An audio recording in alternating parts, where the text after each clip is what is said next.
Hello, in this presentation, we will share the results of our evaluation of patient access to Spanish language concordant care on a postpartum unit, as well as our recommendations for improving access to language concordant care in the hospital for people with limited English proficiency. My name is Jenny Jensen, and my colleague is Dr. Kristen Tolley. We conducted this research with the rest of our team at the Postnatal Patient Safety Learning Lab, which is funded by the Agency for Healthcare Research and Quality.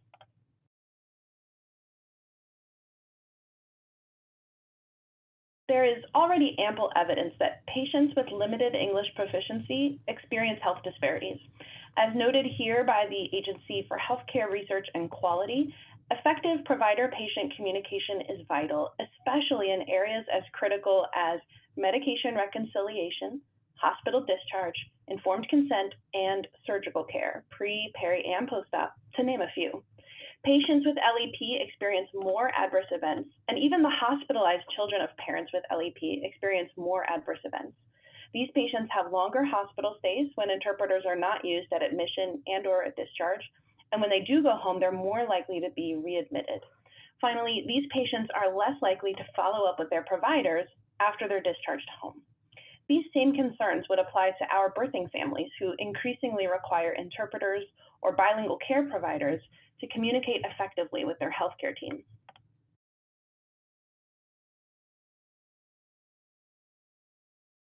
The setting for our study was the postpartum unit at a tertiary academic medical center in the United States, where 1 in 6 birthing parents have limited English proficiency, and 13% prefer to speak in Spanish with their healthcare team. We used a mixed method study design and obtained IRB approval.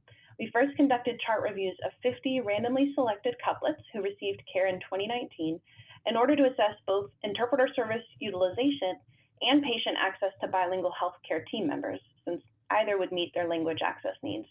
We then conducted interviews with 14 healthcare team members engaged in inpatient care with birthing families on this unit in 2020. These interviews explored the current state of communication with limited English proficiency patients, as well as the facilitators and barriers to interpreter utilization.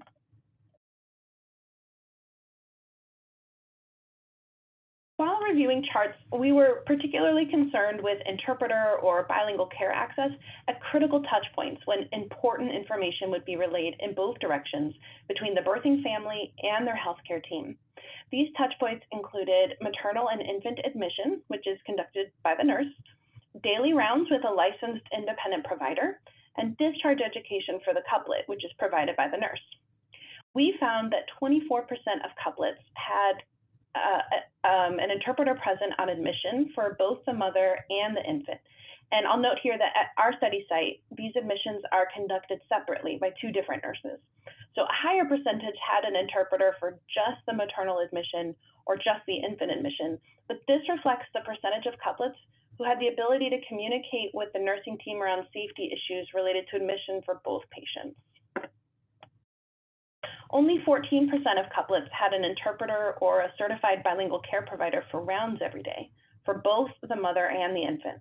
Some couplets never had an interpreter for rounds, and others only had interpreters on some days, but not others.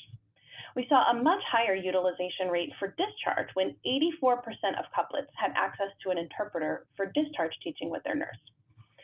And a quick note on methodology: if a patient declined the interpreter service, we counted it as if the interpreter was there, because the primary objective of this study was to study access to interpreters, and because such declines were rare.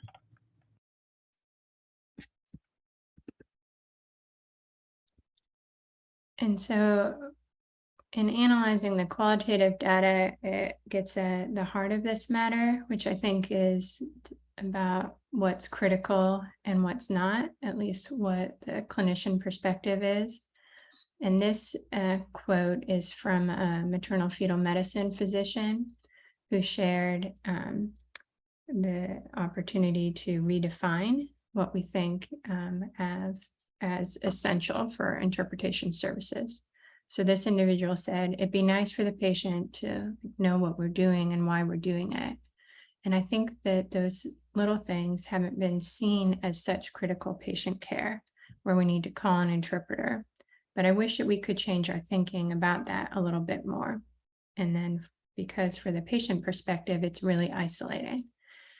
I just think about those patients that don't speak English and how terrifying it is to be in a place where no one speaks your language and to be put in a position. And if an interpreter is not readily called for you, which is the policy at this site, is that nursing would be the ones to request interpreter service. There's not direct patient access.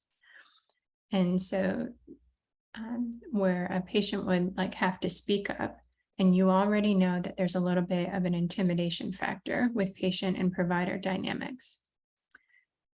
And this individual shared then, you know, we sort of triage what's considered to be critical and what's not.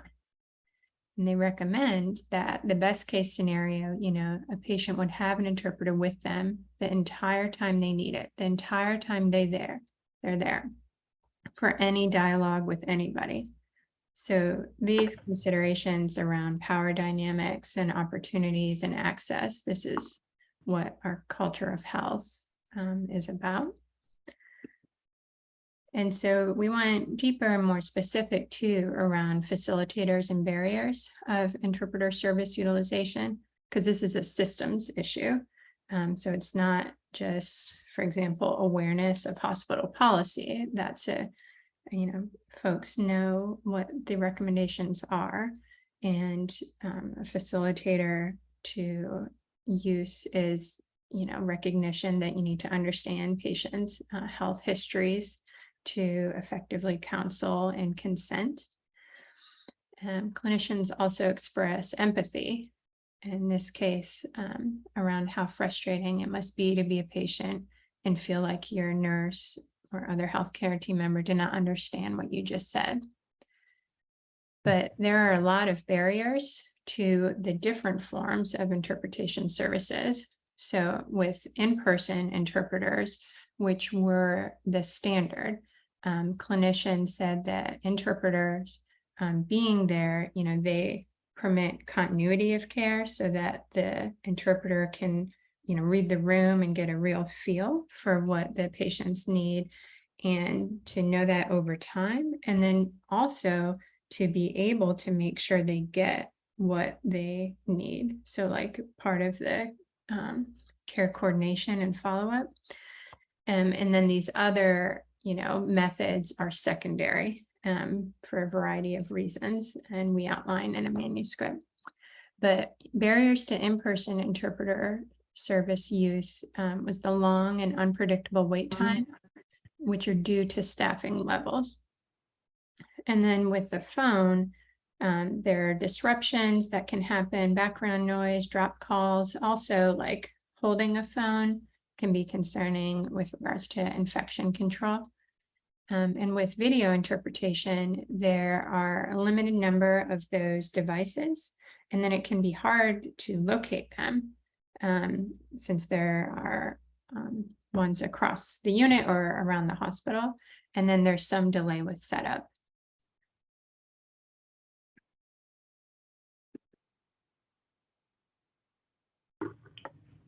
We found that it's clear that these postpartum families at our study site did not have adequate access to language concordant care during their hospitalization, and that puts them at risk for adverse events and deprive them of a very fundamental right to be able to communicate with the people who are doing things like infusing medications into your veins, explaining why they're taking your baby out of your room, and obtaining consent for procedures that is supposed to be informed. This is one of the most foundational elements of respectful maternity care, and there are changes that need to be made at the level of patients and their companions, the care team, the hospital, and at the policy level. First, patients and their companions need to be empowered to contact interpreters directly without the clinician serving as a gatekeeper to that service. This might take the form of something like an interpreter request call bell that's at the bedside. The care team also needs to request interpreters every time for every interaction if they are not a certified bilingual speaker, and they also need to see the value of this intervention. Of course, many healthcare team members did tell us that they saw the value of this intervention, but they faced workflow barriers to requesting interpreters, and then they had long and unpredictable wait times once they did that were not aligned with the realities of their work. Hospitals can streamline that request process, such as through a one-click interpreter request button in the electronic health record. They can increase interpreter staffing to cut down on wait times, and they can develop language access dashboards to monitor staff utilization of interpreters. I'll share more about what the dashboard might look like on the next slide. Finally, there is a need for policy changes that promote interpreter utilization. These might include CMS reimbursement of interpreter services so that every time an interpreter is used, the hospital is making money rather than losing money. This will align financial incentives with the legal and ethical obligations of hospitals to provide this service. All of these interventions are interdependent, and change is needed on all of these levels in order to move the needle on each.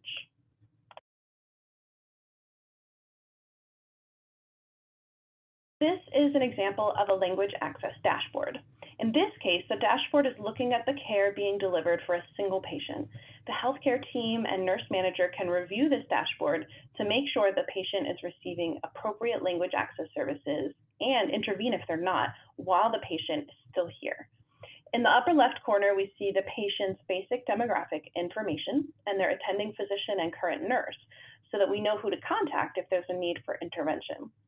Moving clockwise, we can see how many language access encounters the patient has received each day, which might be with a certified bilingual care provider, or it could be an encounter with an interpreter. Exclamation points highlight concerns for the manager to explore, such as on day 1, when the patient apparently did not have the chance to communicate during rounds, and then on day 2, when only one of the patient's 2 nurses used an interpreter or were certified to speak Chinese. Continuing down in a clockwise fashion, we can see how this patient's language access impacts benchmarks, which we would encourage health systems to establish. These might include having an interpreter on admission, having an interpreter at discharge, which in this case, the patient's still here, so that hasn't happened yet, and keeping interpreter wait times to below a certain threshold. Creating appropriate fields in the electronic health record to reflect these benchmarks will make it easy for leadership to review progress, because these points can pull directly from the electronic health record. Next, we see a pie chart showing which types of professionals are requesting interpreters the most, which might help us discover that certain professionals are routinely or not routinely providing language access care. Finally, we can see time past key touch points, last meal delivery and last language access encounter. We included last meal delivery because we found that patients with limited English proficiency were repeatedly not able to order meals. There was a system in place, but it broke down for many patients, and that resulted in postpartum mothers going many hours without meals and sometimes even leaving the hospital early because they were so hungry. We also included time since last language access encounter because if this number were above a given benchmark like 6 or 12 hours, it would indicate that action needs to be taken to check back in with the patient in a language that they understand. This is only one possible dashboard screen. Others might look at language access across whole units or hospitals so that health system leaders can assess language access care and respond accordingly. To summarize, our recommendations from this study include advancing a culture of respectful care, improving the interpreter request workflow, addressing safe staffing, facilitating direct patient access to interpreters, and providing ongoing evaluation and support. Both Kristen and I would be happy to correspond with you. Our email addresses are here, as well as the website for the Postnatal Patient Safety Learning Lab. Thank you.